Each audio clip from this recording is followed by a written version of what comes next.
Hey everyone, and welcome back. We're going to do a deep dive into mindfulness today and how it can really help improve your mental well-being. Sounds good. And we're going to base this whole deep dive on a report from the Mental Health Foundation, Okay. which is an organization over in the UK that is focused on mental health. Yeah. So we'll explore kind of what mindfulness is and how it can benefit you, and then even try out some quick, like, 1-minute exercises together. Awesome. So yeah, let's jump right in. Let's do it. When we're talking about well-being, what exactly are we talking about? Right. Well, the UK government defines it as a positive physical, social, and mental state. Okay. But what's really interesting is that the Mental Health Foundation really focuses on the mental well-being aspect of it. Makes sense. They highlight some key factors that contribute to it. And it's not just about, feeling good all the time. It's about being able to deal with life's ups and downs, feeling good about ourselves, and feeling connected to our community. I like that. It's a much more holistic view than just, happiness. Exactly. So where does mindfulness fit into this whole picture of mental well-being? Well, mindfulness is all about paying attention to the present moment. It's about using techniques like meditation, breathing exercises, and yoga to become more aware of your thoughts and feelings, without judgment. Okay. And by becoming more aware, you can actually manage those thoughts and feelings better. So it's like a tool to help us navigate those ups and downs you were talking about. Precisely. Got it. So it's not just about, feeling zen and ignoring our problems. It's about actually equipping ourselves to deal with them. Right.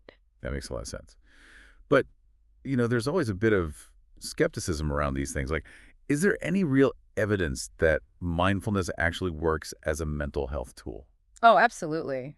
Everyone experiences those difficult emotions sometimes. Yeah. But the research is showing us that good mental health can help you reach your full potential, cope with life's challenges, and participate more fully in your relationships and community. That's huge. And while the research is ongoing, the evidence is suggesting that mindfulness can have a positive impact on various aspects of our health.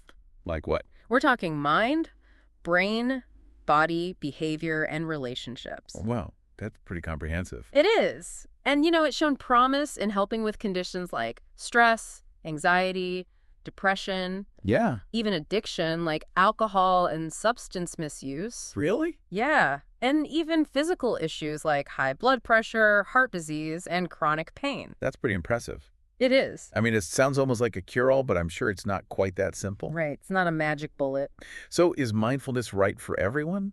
Or is it more targeted towards people who are already experiencing some sort of mental health challenge? Well, it's definitely recommended for those experiencing common mental health concerns. Okay. But it's also for those who just want to improve their overall well-being. So anyone can benefit. Absolutely, yeah. Yeah. And the great thing is there are different ways to learn and practice mindfulness based on your individual needs. It's really adaptable. So it's not like a one-size-fits-all approach. No, not at all. That's good to know. So how do people typically go about learning mindfulness? Well, there are group courses, Mm. one-on-one coaching, online resources, books, audio. Right. So there's something for everyone. Yeah, and it's worth mentioning that mindfulness has roots in Buddhist traditions, but you don't need to be religious or spiritual to practice it. That's a good point. I think sometimes people have that misconception. Right. So let's dig a little deeper into some of those specific mindfulness therapies you mentioned. Okay. You talked to mindfulness-based cognitive therapy Yes, MBCT, and mindfulness-based stress reduction. MBSR, yeah. Can you tell us a bit more about those? Like, what are they and how do they work? Sure. So MBCT is pretty interesting. It's actually recommended by NICE, which is the National Institute for Health and Care Excellence over in the UK, to prevent relapse in people who have recurring depression. Wow. So it's got some serious backing. It does, yeah. And how it works is it combines mindfulness techniques, things like meditation, breathing exercises, stretching, Right. with elements of cognitive behavioral therapy, or CBT, to disrupt those negative thought patterns. So it's kind of like a two-pronged approach. Exactly. Okay. And what about MBSR? How does that differ? Well, MBSR is designed to address prolonged stress. Which, let's be real, is something a lot of us are dealing with. Definitely. So how does MBSR help with that? So it's designed to address that prolonged stress, which, as you said, we all know can have a really big impact on both our mental and physical health. Yeah. So it's a structured program that teaches you how to use mindfulness to manage stress more effectively. And it can be used as a standalone treatment for stress management Okay. or alongside other treatments for things like anxiety. So it's pretty versatile. It is, yeah. And actually, MBSR forms the core of other therapies like acceptance and commitment therapy Okay. and dialectical behavioral therapy. So it's kind of like a foundation for a lot of different approaches. Exactly, yeah. So how exactly do these mindfulness therapies work? Like, what's the mechanism behind their effectiveness? Well, we've been talking about MBCT and MBSR and how they've been shown to be effective in helping people manage stress Yeah. and recurring depression, and there's actually strong evidence to support that. Okay. And what's really interesting is that mindfulness provides these really flexible skills that support your mental well-being. In the way. Well, it can change the way you relate to your experiences. Interesting. You can gain deeper insight into your emotions, you can enhance your attention and concentration, you can even improve your relationships. So it's not just about feeling calmer, it's about actually changing the way we interact with the world. Yeah. Okay, I can see how that would be really beneficial. But I'm sure there are still some people out there who are thinking, this all sounds a bit too good to be true. Is mindfulness just a fad? Yeah, there are those who see it as a fad, who think there's no solid evidence base. Yeah. But the evidence is growing. Yeah. And while it might not work for everyone, Right. there's a great anecdote in the guide about someone who was initially skeptical about mindfulness. Oh, tell me about it. But they found it really empowering and helpful in helping them control their reactions and their feelings. So even the skeptics can be won over. It seems so, yeah. That's pretty cool. Mm. So for those who are ready to dive in and explore mindfulness, what are some of the ways they can learn these techniques? We touched on it earlier, but maybe you could give us a quick rundown of the options. Yeah, so we've got in-person classes, Okay. online courses, Uh, books, audio materials, Great. So there are plenty of ways to get started. lots of options. And we'll talk more about some specific exercises and techniques in just a bit. But first, I want to take a quick break. Sounds good. We'll be right back with more on mindfulness and how you can incorporate it into your daily life. Stay tuned. Yeah, it really is about, like you said, creating those pockets of awareness, even if they're small, throughout your day. Yeah, it makes mindfulness seem a lot more accessible.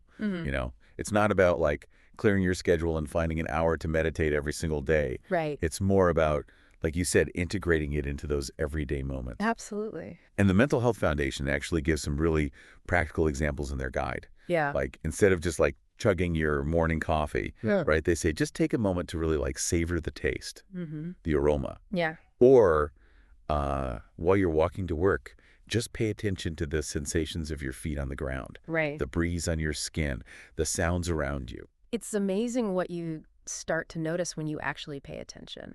It is. It's like you're suddenly present in your body and in the world around you. Yeah. It's pretty cool. And the guide emphasizes that it's not about being perfect at this. Yeah, because I can imagine, like your mind's going to wander. Oh, absolutely. Yeah, it's a practice. Yeah. It's not about achieving some kind of like perfectly still mind. Right. It's about noticing when your mind wanders and gently guiding it back without judging yourself. Right. That's the key. Yeah, it's that like befriending your thoughts and feelings that we talked about earlier Exactly. instead of like fighting against them. Yeah, shifting from that place of resistance Yeah. to a place of curiosity and acceptance. I like that. So the guide also addresses, some common misconceptions about mindfulness. Yeah. Like what? Like the idea that it's just a fad or that it's only for, people who are already into meditation. Oh, right. Or yoga. Right. Yeah, those are definitely out there. Yeah. But mindfulness is much more than just a trend. It's a practice that has really ancient roots, and like we said, there's a growing body of research showing that it can have real, tangible benefits. Yeah, speaking of research, one of the things that really stood out to me in the guide was this discussion of how mindfulness can actually change the way our brains work. Oh, interesting. It's not just about like feeling good in the moment. Right. It's about like rewiring our neural pathways for the better. Yeah, that's a really important point. Yeah. There are studies that have shown that mindfulness can increase activity in certain areas of the brain, Like what areas? like areas that are associated with self-awareness, emotional regulation, attention control.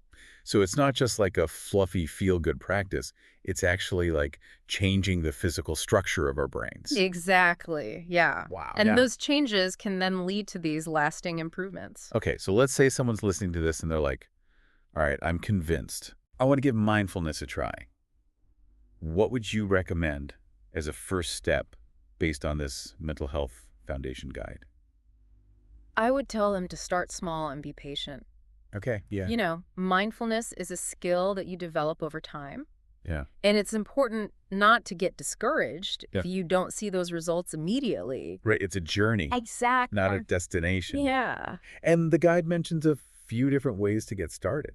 Right. Yeah, we Okay. talked about those, like in-person classes, Yeah. online courses, books, audio guides. Right, so there are lots of options. Yeah. And you don't have to commit to this big, long program right away. Yeah. You can start by incorporating, those 1-minute exercises we talked about, Yeah, exactly. or just bringing more awareness to your everyday activities. Yeah, it's about finding those little moments, right? Absolutely. And those can really add up. I can, yeah. And remember, mindfulness isn't about achieving that, perfect state of Zen. Right, it's not about being a monk on a mountaintop. Exactly. It's about showing up with curiosity Yeah. and compassion for yourself. Right. No matter what you're experiencing. Yeah, that's such a good reminder.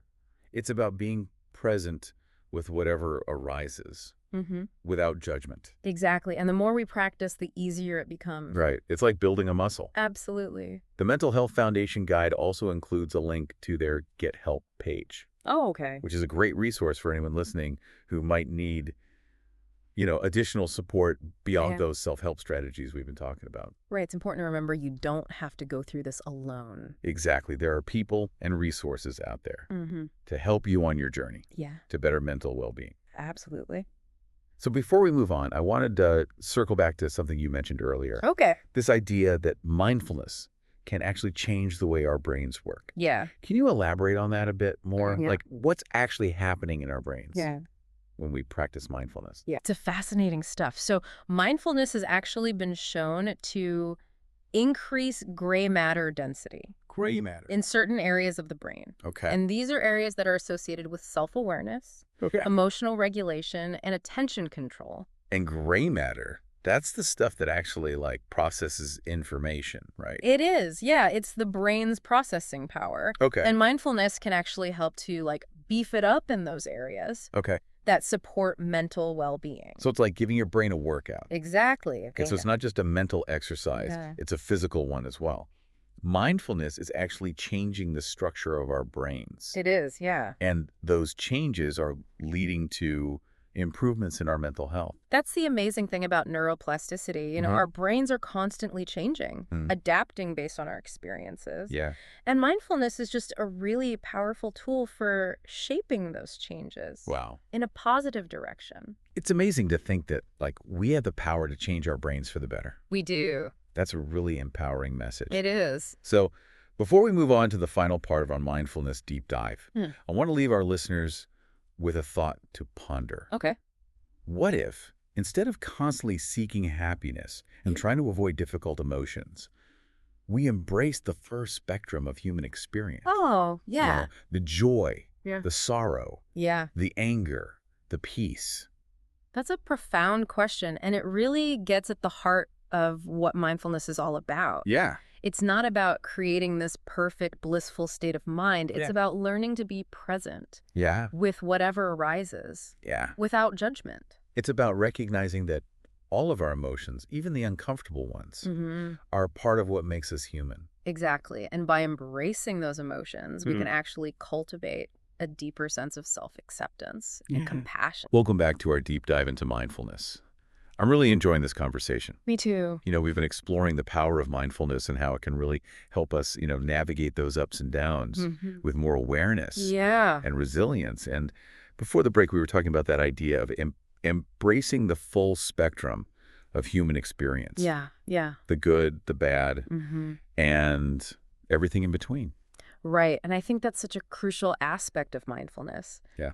It's not about, trying to force ourselves to feel happy all the time. Right. It's about recognizing that all of our emotions, Yeah. even the uncomfortable ones, Mm. are valid Yeah. and they deserve our attention. It's about showing up for ourselves with compassion, Mm-hmm. no matter what we're feeling. Exactly. And that's where the real transformation begins. Yeah. When we stop resisting our emotions and start to approach them with curiosity and kindness, Mm-hmm. that's where we create the space for healing and growth. Yeah. And the Mental Health Foundation's guide really emphasizes that mindfulness isn't just about Yeah. those formal meditation practices. Right. It's about finding those moments Mm-hmm. throughout the day Mm-hmm. to pause, Yeah. breathe, and just reconnect with the present moment. Right. And those moments, you can find them everywhere. Yeah, you really can. Like, think about when you're waiting in line at the grocery store. Oh, yeah. Instead of, checking your phone or getting impatient, Right. you can actually notice the sensations of your body standing, Yeah. the sounds around you, Mm-hmm. the feeling of the air on your skin. Yeah. And instead of letting your mind race ahead to what you need to do next, Right. just be present with that moment. Yeah. It's about finding those little anchors Mm-hmm. that bring us back Yeah. to the here and now, Right. even amidst the busyness of life. Exactly. And those anchors can be anything Yeah. that resonates with you. Maybe it's taking a few mindful breaths before you start your workday, Yeah. or savoring your lunch without distractions, or listening attentively to a loved one without interrupting. It's about weaving those moments of awareness Yeah. into the fabric of our everyday lives. And as we do that, Mm-hmm. we start to notice these pretty remarkable shifts Yeah. in our inner and outer worlds. Like what kinds of shifts? Well, we might find ourselves becoming less reactive to stress, Okay. more attuned to our emotions, more present in our relationships. Yeah, I can see that. And perhaps most importantly, Yeah. we develop a greater sense of self-acceptance and compassion. Right. We begin to see ourselves and others Yeah. with more kindness Mhm. and understanding. That's the real gift of mindfulness, isn't it? It really is. It's not just about reducing stress Right. or managing those difficult emotions. It's about cultivating a deeper connection Mm-hmm. with ourselves and the world around us. Yeah. It's about living with more intention, Mm-hmm. meaning, and purpose. So as we wrap up this deep dive Yeah. into the world of mindfulness, I want to leave you with a sense of hope and possibility. I love that. Mindfulness is a journey, Yeah. not a destination. It's a practice Mm. that can continue to unfold Yeah. and enrich our lives in countless ways. It's an ongoing process It is. of growth and discovery. Yeah. And even the smallest steps Mm-hmm. can have a ripple effect. Absolutely. By cultivating awareness in our own lives, we contribute to a more mindful, Yeah. compassionate, Mhm. and Mm. interconnected world. I love that. Thank you so much for joining us on this deep dive into mindfulness. It's been a pleasure. We hope you've gained some valuable insights and inspiration Yeah. to integrate this practice Mm. into your own life. Yeah. Until next time, keep exploring, Yes. keep practicing, Yeah. and keep befriending your beautiful, perfectly imperfect self. That's it.